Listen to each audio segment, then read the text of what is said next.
Hello, everybody, and welcome to episode number 112 of the Steel City Insider podcast. Very exciting episode today as we welcome two guests to our show. Very grateful to have them on here today. We have Chris Carter of the Pittsburgh Post Gazette and Rob King of the Steelers Radio Network. Gentlemen, welcome to the show. Thanks for having us. Thank you for having me too. Wax, I always leave you out there, so I That's okay. Give you. I thought you were waiting for me to say something. I'm always waiting for you to say something. You always deliver. So, but before we get in here, just want a reminder to all the viewers out there: if you haven't subscribed yet, please hit that subscribe button. We're making that push to 1,000. We're getting super close, and maybe with the prestige of our two guests today, we'll be able to hit that number. And before we get into our content here today, Chris and Rob, do you want to talk about where the listeners can find you guys and what you're working on? Absolutely. You can read my work at the Pittsburgh Post Gazette, post-gazette.com. I host the North Shore Drive podcast every Monday, Wednesday, and Friday for them, as well as other pieces of content. I'm often also, involved with other things we work on there. I'm also at the Locked On Steelers podcast, and I'm also on Channel 11 WPXI. So as you guys know, I wear all the hats. It's a lot of hats. Well, mostly Sportsnet Pittsburgh for me, covered Pirates and Steelers Nation radio things, and other Steelers platforms are mostly the places you can find me. Awesome. And we'll make sure that we link those in the show notes here. Again, just very grateful you guys are on here today. And let's get started with the Mike Tomlin contract extension, extended through 2027, a 3-year deal. He's entering year 18. Your thoughts on this extension and what it means for the Pittsburgh Steelers? I think it's another sign that the Steelers know that Mike Tomlin, in their eyes, isn't the problem that they've had with their lack of playoff success. And in fact, I think in the Steelers' eyes, they see him as the foundation that's kept them afloat in these past several years. And I think a big part of this is when you look back over the last 7 years where they haven't won a playoff game, and you look at many of those teams weren't supposed to be playoff contenders. Like, you look at when 2019, when Ben Roethlisberger went down, a lot of people just cashed in and said, you know what, that this is just going to be the year that they all fall apart. And they didn't. And they missed the playoffs, but they finished 8-8, and they had to kind of collapse at the end after surging to 8-5 there. But that's something the Steelers have continued to do, even in years where, if you looked at their roster and stacked up the talent on their roster against the talent that's everywhere else, and especially in the AFC North, because you've seen, I think this is the best the Browns have been in my lifetime over the past several years. This is the best the Bengals have been in my lifetime over the past several years. And the Ravens, this isn't the best they've been because we've seen the Ravens win 2 Super Bowls, but they've been very competitive as well. And somehow in the midst of all of that, and then also other super quarterbacks being in the conference like Josh Allen and Patrick Mahomes, and just keep going with that list, they've found a way to stay afloat in all that while they've been figuring things out and trying to transition out of losing guys like Roethlisberger, Bell, Brown, Pouncey, DeCastro, Shazier, name a superstar that they've lost. And I think that when you look at the guy who has guided you through the hardest of times and kept your ship going in the direction that's kept you competitive, why would you ditch that guy when you're starting to put the pieces together to have the weapons to make better advances? To me, it made the most sense. And to me, it was a no-brainer. Like, I told people back at the end of the season, like, this isn't going to be an issue, that they're going to do it at some random point in the offseason. You're going to ask questions about it for weeks, and then all of a sudden it's going to happen. And then we're going to be like, see, told you so. This has been a roster in transition, and I agree with everything Chris just said there. This has been a roster in transition for the Steelers. 8 guys aging out, bringing in younger players. I know we're going to get to the roster at large in a little bit. I really like the roster. I think the roster's on the upswing. And again, when you talk about, almost getting into the playoffs with Duck Hodges is emblematic to me of a lot of what we're seeing happen at the end of seasons, which is the Steelers getting a lot of injuries, Mike Tomlin piecing together a roster to get into the playoffs. I mean, when you look around the NFL, and my buddy Matt Williamson had a really good point on this, that of players who were available for other teams to sign, who were on the end of teams' rosters last year, the Steelers have the 3rd or 4th highest amount of guys who haven't been signed. So what was he getting the team to the playoffs with? A lot of guys that they had to plug holes with.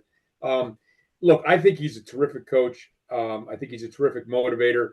I think that there is nothing on his resume other than playoff success, and I get that that's a big one. What the Steelers have been able to do under Mike Tomlin is very, very difficult to do. We're pointing to Buffalo right now. Everyone's like, hey, look at Buffalo. They're a team to beat in division. Well, how many years did they go without a winning record, without sniffing the playoffs? The Steelers are in the hunt every single season, and Mike Tomlin's a big part of that. I was hoping one of you guys would say this was a stupid move by the Steelers so I could argue with you. We're all going to agree. So I'll just argue with the voices that I hear on the radio who keep bringing up 7 years without a playoffs. Which of those 7 teams was supposed to be that great? Was it with old man Roethlisberger after he tore up his arm, after the line with the line with led by rookie Kendrick Green? Was that supposed to go in? The paralyzed defensive superstar, was that team supposed to go deep into the playoffs? They set a record for run defense yield, poor run defense, and then Ryan Shear goes down. Now I'm not letting Tomlin off the hook because he's the chef. I know Omar's the GM and they have a process for identifying talent, but Mike Tomlin's in charge, and Kenny Pickett can be blamed on him. Matt Canada can be blamed on him. There are some mistakes he's made, but I agree, no brainer. I think his ability to keep this team afloat, and Roethlisberger was a part of this. His ability to quarterback this team afloat kept them from replenishing in the draft. I mean, you can get lucky on T.J. Watt and Cameron Hayward at the bottom of the round, but not always. So anyway, that's I guess we all agree that unless Jeremy, are you against the signing? No, I support it. And again, if you just look over the last few seasons of what he's been able to make happen, and that 3-game losing stretch last year that he still was able to navigate them through, help them get in, I think it makes a lot of sense. And Rob, you talked about the roster and how this year they've really made some moves to make this team even more competitive than it's been.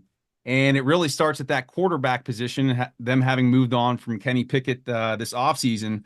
But let's talk about who's the QB in 2024. I think it's Russell Wilson. I don't think there's much question about it. I think it's his job. I think you'd have to fall flat on his face for that to happen. And I think he's going to be super motivated. This is a guy who, he had a decent statistical year last year, and now everything's being blamed on him. Everything that went wrong in Denver has somehow become Russell Wilson's fault. And look, does he deserve some blame? I'm sure he does. I haven't studied Denver's situation. You're studying your own team's situation, and you see your own team's warts more clearly than anybody else sees them.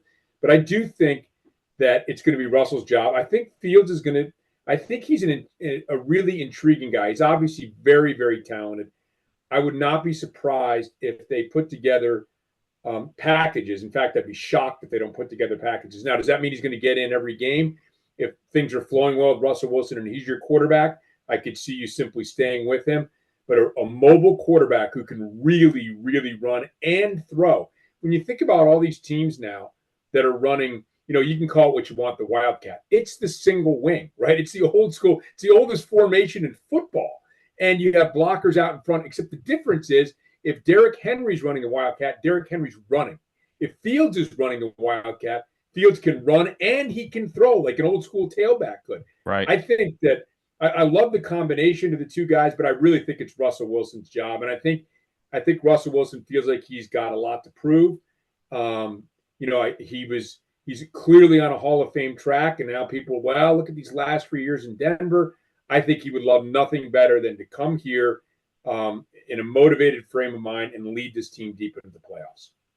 And I think a big part of this too, Rob, is the Steelers. I talked to Ryan Shazier on the North Shore Drive podcast about a few months back, and one thing we talked about was how the defense has had a steady line of leaders going back to like the 2000s, like from Casey Hampton to James Ferrier to James Harrison to Troy Polamalu to you just name guys, Lawrence Timmons, Ryan Shazier, Cam Hayward. Now you're at T.J. Watt and Minkah Fitzpatrick. There has not been a break, a period of time where you can be like, man, who is the leader on this defense? And that's kind of what this offense has been going through the last few years. When Ben Roethlisberger retired, there was no Marquise Pouncey or David DeCastro to pass the team to because both of them retired early. And so the Steelers were looking to guys like Najee Harris and Pat Freiermuth and Kenny Pickett to take that role over. And they got some veterans who I think have played decently for them, Isaac Seumalo, James Daniels, but they're not like the vocal guys that you rally around. And I think Russell Wilson, that's something that he can absolutely do. He's won a Super Bowl. He's been to 9 Pro Bowls. He's been in so many competitive games and played long competitive seasons. And he knows how to play through, tough moments and adverse moments. And I think that's something huge to add on to all the other factors that he has. Also, I think Russell Wilson, he's obviously a much more polished quarterback than Justin Fields. And I get it. With Justin Fields, there is a very, very, very high ceiling with his cannon arm, with his speed, with his athleticism, with the way that he can run. There's a lot of things that you can like about that, but there's also a lot of things that we saw in Chicago that he still has to polish, and he knows that too. And I think that that's where Russell Wilson, the big thing about Russell Wilson is how is he going to adapt to the playbook? I think that he adapted well for the Broncos. It was just more of a Sean Payton question. But, if you take, what was it? His touchdown interception ratio was 26-9 last year. You take that and put that with the Pittsburgh Steelers over the last 3 years. Steelers fans would be elated to have something like that. And that's with the dysfunction that the Broncos were going through. So I absolutely think it's going to be Russell Wilson, and I think it's the right thing. And I think that he can be a big part of what they need, which is a reset in the culture of the offense. I don't even see it as a thing. Everybody keeps mobbing Justin Fields and asking him if he's competing. Hey, and they asked the coach, is it a competition? Well, yeah, every position is a competition. It's not a competition. It's Russell Wilson's job. And he looks like he's the guy in minicamp. You talked about Fields' high ceiling. We see that. We also see that low floor too. I mean, some of his mistakes are just disasters. Yeah. And you can't have that at that position. And that's what they have to work him through. They have to work on his mechanics. They have to reconstruct him. I mean, I hit Arthur Smith with that question this week, and he's not going to say I got to reconstruct this poor guy, but that's what he's got to do. Mm-hmm. And that's his goal. And he's working with the quarterback coach. Quarterback coach apparently is some kind of mechanics guru. So that's exciting. But I don't see it as any kind of competition. I think they'll keep Justin Fields in the game as the futures guy. This can be you can ride this Harley next year. I mean, because everybody's going to look at this defense, this running game, this building offensive line, George Pickens, the tight ends. It's just about a complete 22 guy a roster, a starting lineup. But and Justin would be enticed by that. I think he could sign long term. And I would kind of be surprised if they put packages in for him. I don't know. I mean, Russell really is showing he's got mobility still. So I don't know if you want to do that.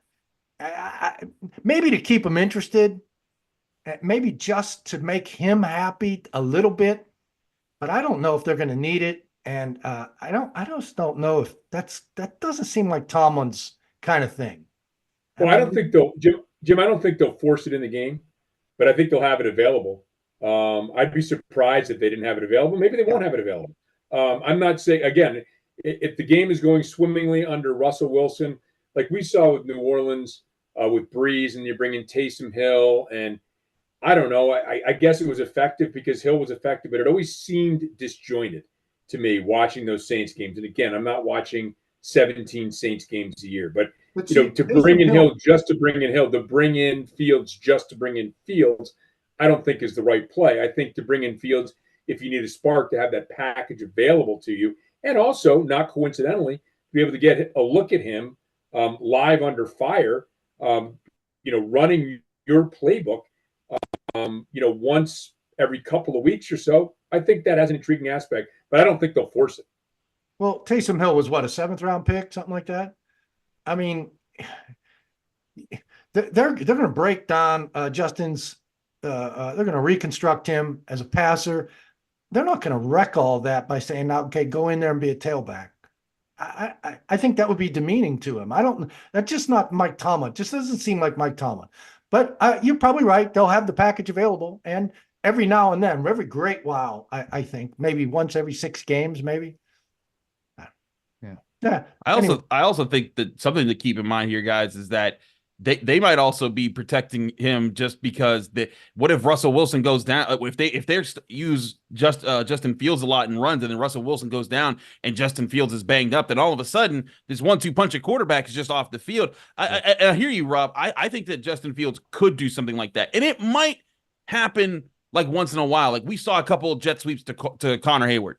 But that wasn't a staple of the offense, and I think that's what your point is. It's not going to be a regular occurrence, but there might be a trick in the back, like an ace in the back pocket that they might keep available for a big game at some point. But I agree with Jim. Like I think the priority is let him learn behind Russ, let him develop and keep him healthy and fresh. And the whole idea is, hey, look, if this offense comes together the way that they hope it does, and the way that it could with this offensive line they've invested in, the running attack that they could potentially have, and Russell Wilson being a solid quarterback, you can paint a picture for Justin Fields to be like, hey, you want a good place to play? Guess what? You've learned this offense. You've seen what it takes to do that. You've been firsthand right there.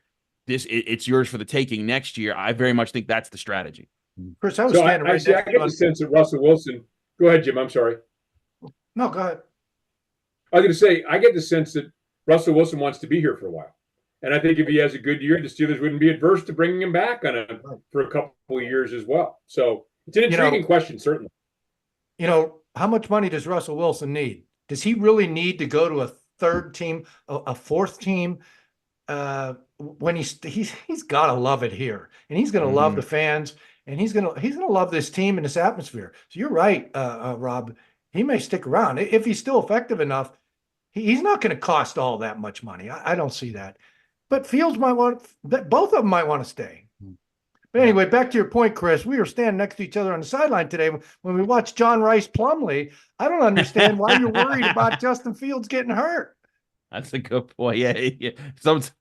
John Rice Plumlee, man. Like, I feel like he could be the Duck Hodges of this training camp. If he goes in and he throws a couple dimes in training camp, we can see a lot of fans being like, who is that guy? Maybe he should be the guy. Oh, man, I remember how fun that camp was, just when people were just like, oh, this Duck guy's so funny. And I was just like, yeah, when he gets cut, it's going to be even funnier. And then that guy started, 8 games that year. I never thought that would happen in my lifetime. Yeah. Jim, you'll have to come up with a nickname for Plumlee, similar to Duck there. There's no nickname. John Rice is good enough. I mean, they call him Junior. And I don't think he likes that, because he told me JR or John Rice. So, and he's not very good at covering, catching punts or kickoffs, and they keep using him. And they're trying to find another position for him, but the kid, every time he's got like 2 or 3 reps this spring, and 2 of them have been touchdowns. So, I mean, the kid runs around. He can't catch a punt, but I mean, they're trying to make something out of him, because he was one of those guys that played every position in college, played baseball, plays the piano. He's really cool, dude. Yeah. Well, the quarterback position is definitely one that they upgraded this offseason, and they'll have that wild card in their back pocket, maybe for the second half of the year, with a package for Fields in one of those divisional games. But let's talk about the signing of Cam Sutton, which there's been some speculation that was going to happen. Obviously, there was the off the field incident, but are you guys okay with this signing, and what sort of impact does this have on the secondary? Go ahead, Rob. Well, I think, if we're going to strictly stick with on the field, this is a guy who Detroit signed him, and I think they thought he was going to be, number 1 outside corner. And I think that he's a better fit for the Steelers in the slot. And I think he's the kind of guy, there's a couple of things. First of all, you put him in the slot, you have Dante Jackson, you have Joey Porter Jr. starting on the outside. And then it allows you to bring along some of the younger guys who I think they really like Darius Rice, Corey Trice, who got hurt last year, obviously in camp after making an initial splash. I think it allows you to not have to play those guys, to be able to develop those guys. And I think that's what the Steelers would like to be able to do at that position, is develop guys. And on the field, Sutton, I think, better cast as that slot guy, does that for you, and it solidifies the one position, I think, on the defense that maybe there were some questions as far as the back end. Now you've got good depth at safety. I think you've got better depth at corner. I mean, I suppose we could talk about the defensive line, hoping for a big year from Cam Hayward, but I think that signing on the field, strictly on the field, is one that's going to solidify the Steelers secondary. I think that one, if we were going to address the off the field things, I think it's important to acknowledge that like we don't have all the facts as far as what happened. You know, people look at the affidavit and they read the details from that and they're like, "Ooh, that looks ugly." But affidavits, are just one-sided testimonies. They are not admitted as facts in the court of law. And as a person with a Pitt law degree, I've read several affidavits, and many of them end up kind of getting, thrown out because they ended up not being true. And that's not to say that this affidavit wasn't true. But in the court, when it came to Cam Sutton's situation, when he turned himself into the police, they looked at this case and the felony charges were dropped to misdemeanors. And then he was entered in a pretrial diversion program, and now he's attending classes. And if those if he attends all of those, this thing will be struck from his record. And I think this is a franchise, and this is a league. I'm not going to put this on the said, Chris. Let me enter. All of that said, that sounds like Yeah. Cleveland justifying one of their signings. They've had him before, and he was always came across as a character guy. So I'm sure that played a large part into it. Otherwise, it's a PR nightmare. And I'm not saying him in now was perfect. Mm-hmm. And he's already talked. So he can always say it to anybody, I already talked about that, and I'm not going to talk about it again. It's all done. And hopefully they can get over the PR hump by the time the season starts and he serves his 6-game suspension. And Rob, to your point, the young guys have to learn for the first 6 games. They have to get one of these young guys ready to play that slot for the first 6 games. And I think that's what TA was saying. Somebody asked him, who's your nickel corner? And he went into the Josiah Scott realm. And I said, isn't Cameron Scott the guy? He goes, oh, well, yeah. And then I asked Grady Brown, you got to figure somebody else out for the first 6 weeks? He said, yeah. So they expect him to be suspended. Yeah, I mean, I acknowledge that, Jim. I think the league's discipline is a whole other thing. But again, my point was we don't know everything that happened there. And my whole thing was, yeah, it is a PR situation that they're having to deal with. But I think because of how it played out with the court system and how it's lasted there, that's when they were like, you know what, this looks like this isn't the Ray Rice situation where there's video evidence of him doing this thing out there, or there's not 46 people lined up like Deshaun Watson had for his situation, or there's not a video like Joe Mixon had of him beating a woman, or a conviction like Jeremy Hill had. So but my point was the NFL has dealt with this several times over in much more defined, serious, proven ways than what Cam Sutton has done. So whereas, yes, it's a big PR, problem that they're going to have to navigate, I don't think it'll end up being too big of a hill. And once he serves his suspension and that's dealt with and he comes back, I think Cam Sutton can fit into the defense well, just like I think Dante Jackson can. These are 2 guys who, when they were the number 2 option in their cornerback situation groups before, they were really decent. And then when they were asked to be the number 1 guys, like Dante was for the Panthers and Sutton was for the Lions, that's where you saw them get beat a lot more. And I think that now that they're part of a system where presumably Joey Porter Jr. is going to be the number 1, now both of those guys can fit more into that role, and that can allow for the depth that Rob was talking about. It's probably the best secondary I've seen since Polamalu and Ike Taylor were done. They really, and I'll tell you, this speaks to their urgency. Mike Tomlin, he knows about the 7 years. Art Rooney too hasn't won since Dan left to become the ambassador. Mm-hmm. I know. I mean, Dan was alive for 9 more years, but he was the guy. I know they gave Art to the title, but Dan was in the building. Dan was helping with decisions. And when Dan left in 2009, that was it. They haven't won since. So Art's got that on his back too. So signing Cam Sutton, a guy with the PR nightmare that he is, tells you what kind of urgency they have this year. And I agree. He's the last piece of that defensive puzzle. Now there's only one piece on the offensive side. And the way Van Jefferson ran under that deep ball today, maybe he's that number 2 guy. Maybe they have their 22. So Cam's the last piece on that defense. And this defense could be elite.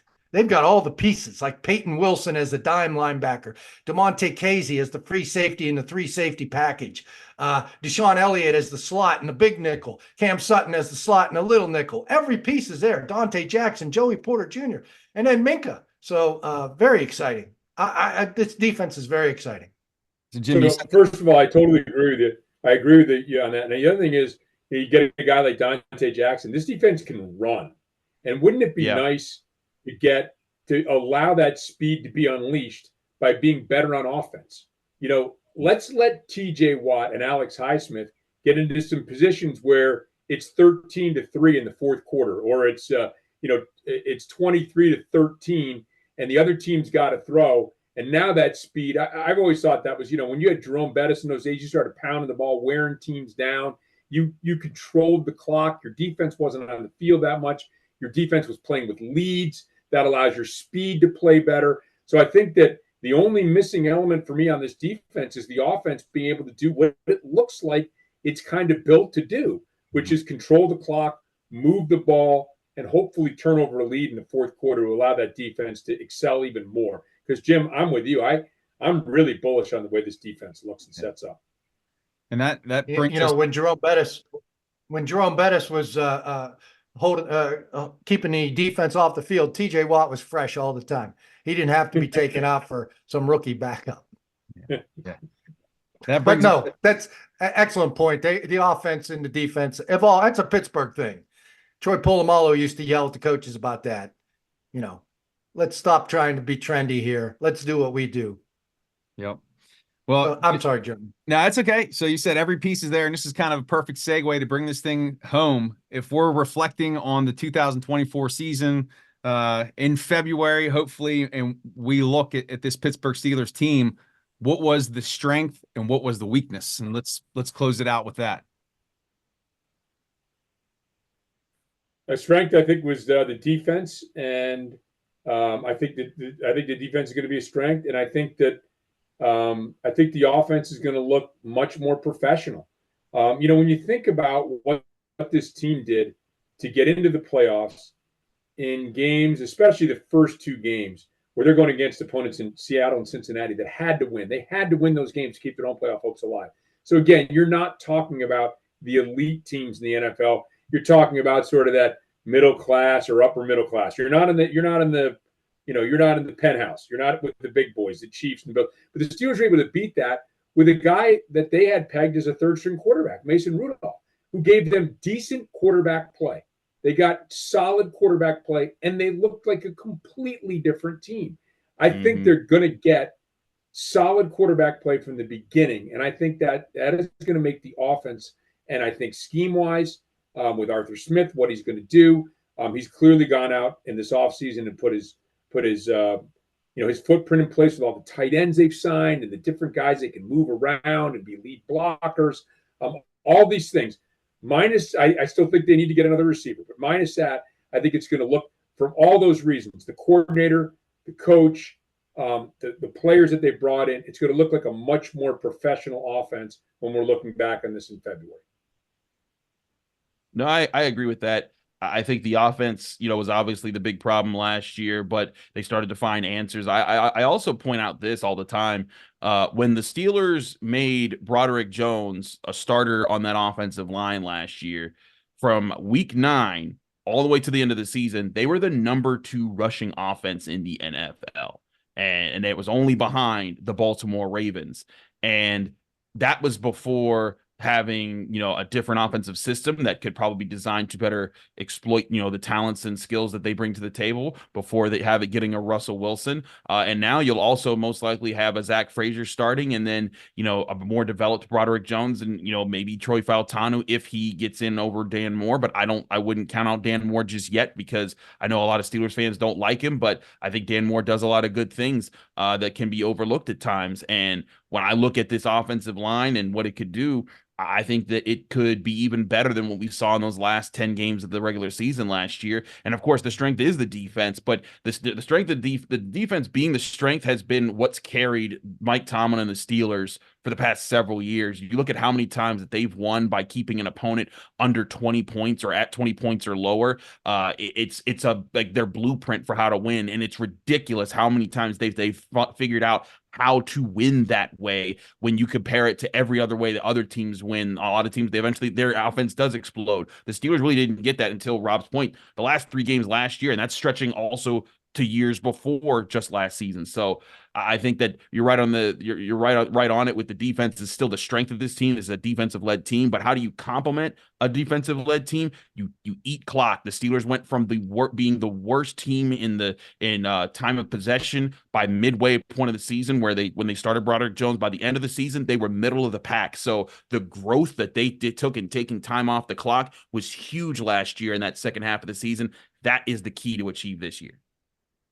Chris, you talked about how good the defense was last year, and look at all the holes they had.